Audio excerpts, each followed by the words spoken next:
We've got Dr. David Chao at Pro Football Doc hanging out with us. You can go read him at Outkick. You can search him out certainly on Twitter at Pro Football Doc.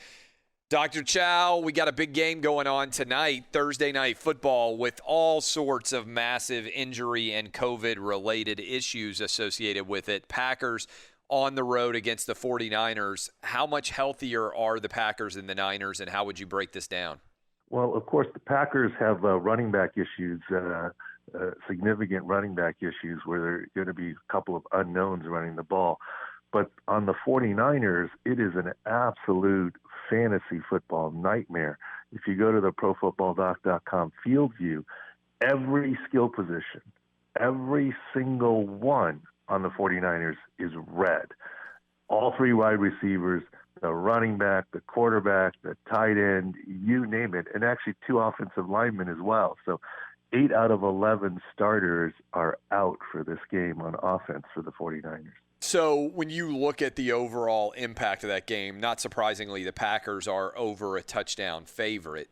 A lot of that is predicated entirely on injury-related issues.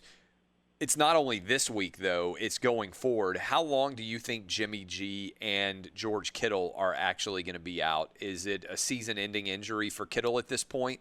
How would you assess it? Well, we knew Jimmy G was going to be out as of Sunday, and actually on Outkick on Monday, I said, look, you might want to take the Packers minus 2.5 because the line's going to move. I think it's at 7 or 7.5 That's now. right. But in any case, Jimmy G's season is not over. It's a high ankle sprain. I don't believe he's going to have surgery. That type of surgery is not done in the NFL, high ankle surgery. They do that George like at Kittle, Alabama, for instance, right? Correct. They do it at Alabama, and I'm not being critical of them for doing it, but I'm just saying they're in the minority. Yeah. It's not look, Saquon Barkley last year had a bad high ankle sprain, did not have surgery. Christian McCaffrey is just coming back this week from high ankle sprain from week 2 and did not have surgery. So if you look around the NFL, you don't find those examples of that. But George Kittle's season is not over. I'll go on the record on that. I know a lot of media have reported it. He's out 8 weeks. His season is over. But John Lynch said it was a cuboid fracture, so it is not a fifth metatarsal Jones-type fracture. And the cuboid bone, like its name implies, is kind of a cube, and he walked off the field with it. Initial x-rays were negative. It took a CT scan to see the fracture. So this is a non-displaced fracture that does not need surgery, that heals well. Now, is George Kittle going to come back in 2 weeks like he claims? No, he's just being George Kittle. But I don't think it's 8 weeks. I don't think it's season ending.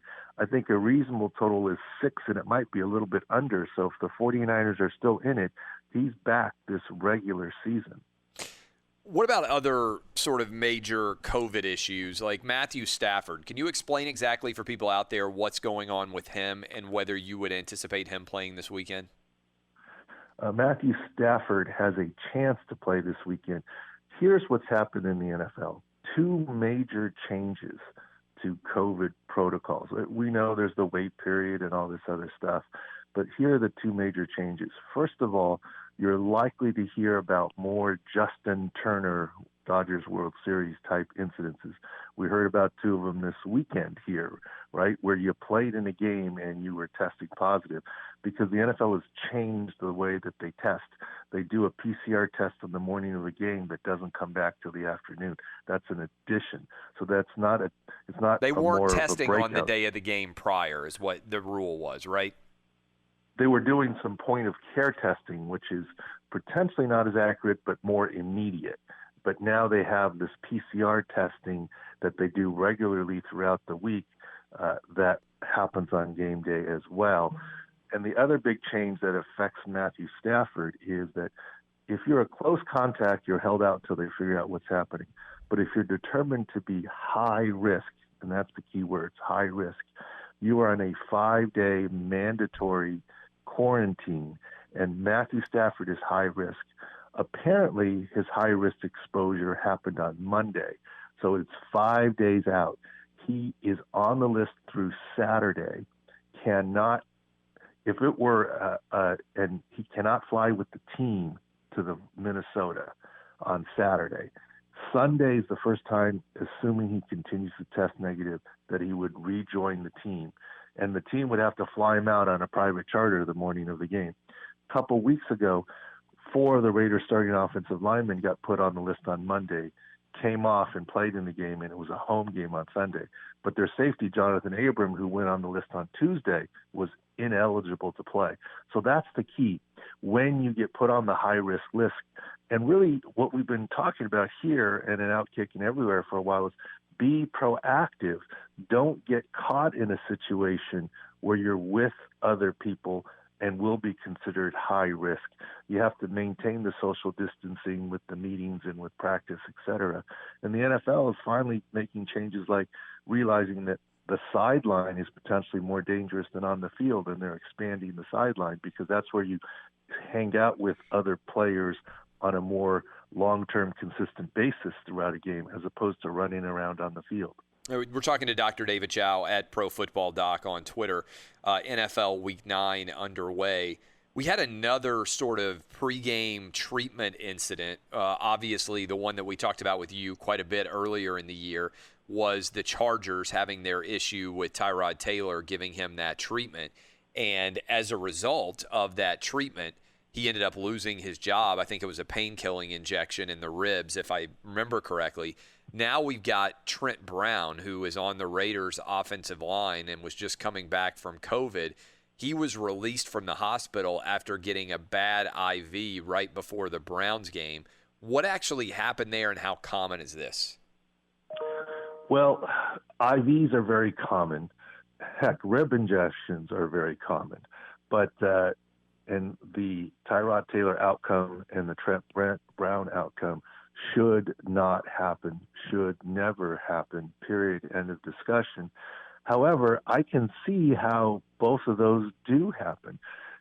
The IVs pregame, and people will say, well, why do you even need an IV? Well, I guess you don't have to, but you know you're going to get dehydrated, especially the bigger players. So it's very common. Lots of guys are getting IVs before the game. Very common. It's different per team, but is it 5 players or is it 15? It's probably somewhere in between. Yep. And think about this: if you're about to start an athletic activity and you have the luxury, would you like immediate IV fluids that will keep you hydrated, or would you like to continue to drink a lot of water, Gatorade, body armor, or whatever you want, and have it slosh around in your stomach as it absorbs? Right. And we know absorption is not as great during high activity. So I understand why they do it. Is an absolute necessity? Not necessarily. Some of it is routine, but it can have some benefit. But you're not supposed to have air in your veins. The good news is this: it's not like the movies where you see one little bubble in your IV tract and it's going to cause you to die, okay?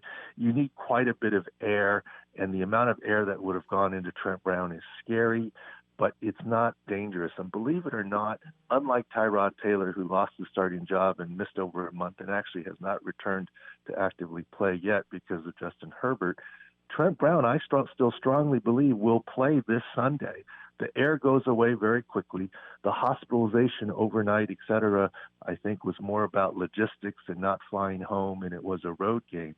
But I still strongly feel that Trent Brown will play and be 100% this weekend. How does that happen for people out there who get IVs or people who have been treated?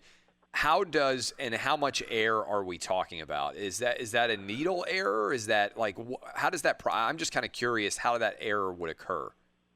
Okay. When you get an IV bag, and most of us probably have for a procedure or seeing relatives, or a hangover, or a hangover in Vegas, yes. There's a little bit of air that comes in the plastic IV bag, and it's visible. And normally that's a non-issue because typically when you hang an IV bag, everyone's familiar with IV poles, and you hang it up high. Why? Because you drip it in based on gravity. And usually each bag is 1 liter, so 1,000 milliliters. And the typical drip rate is about 100 milliliters an hour, approximately. So it's about 10 hours to get that fluid in as it goes drip, drip, drip. Right. But for a pregame, you're running that fluid in less than 10 minutes, really less than 5 minutes. So it has to go in pretty quickly. So you can't put the IV bags in the tube on the top of the Empire State Building to get it Right. to rush in. So you put a pressure bag on the outside of it to squeeze the bag and push it in. Well, air inside the IV bag, when the bag runs out, it just stops. It doesn't get squeezed into your veins. But when you put a pressure bag on the outside of it to squeeze it, it will squeeze the air through the IV into your veins. So what we always did is I had a rule that he who plugs the IV in with the tubing has to extract the air, because it's very easy to get fooled. The bag always looks full. It's actually full of air at the end on the outside of the bag, squeezing it so it can push the remaining ounce, at most 2 ounces of air, into the veins. And you just don't want to have that happen. So we always took that precaution. So I can see how it would happen, but it really shouldn't happen. It's because of the pressure and the squeezing and the speed that you want the IV in. What does that feel like? How would he have known something was wrong? Well, it's disconcerting. The air goes to your lungs because it goes to the right side of your heart. Fortunately, unless you have a hole in your heart, it doesn't go up into your brain, which would actually be very, very bad. But in your lungs, you're just like some pain, some shortness of breath, an uncomfortable feeling. And I'm sure it would freak the player, probably the doctor, and, of course, everyone in the locker room out when he gets rolled out to go to the hospital pregame. It's very disconcerting to not be able to, or feel like that you can't catch your breath. Right. But it actually isn't necessarily dangerous. I'm not saying go try this at home, but the moment passes just with natural time, and he probably didn't get anything but supportive care at the hospital. Still good to go and be safe, and you don't want to take chances kind of thing. But it's imagine any time for 30 seconds you have a difficulty catching your breath. It's very disconcerting. We're talking to Dr. David Chao. We haven't talked about this, but so far the Big Ten has come back to play, and for the most part, they've been able to play all their games. The big glaring exception is Wisconsin, which has had to cancel 2 different games. Now they're in a position where they could have to cancel a third, at which point they're no longer eligible for the Big Ten championship game, at which point they might decide to call off their season. It seems like, again, knocking on wood, that most of the Big Ten teams have been fine. Wisconsin has had a major outbreak. Have you paid attention to this story at all from your perspective? Yeah, I still look. We talked about this. My daughter is at school in South Carolina, and I have more worry about what happens on campus and around the facility. Just school in general. Yes. Football teams are actually safer, but they're not immune, right?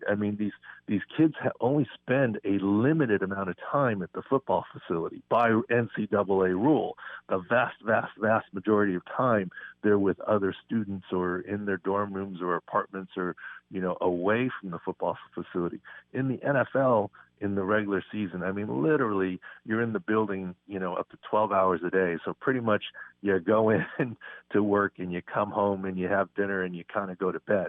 But in college, you have to be immersed in the community, and there's outbreaks in Wisconsin in general and on campus. So it's not just a football problem. It's just where we see it is on the football field.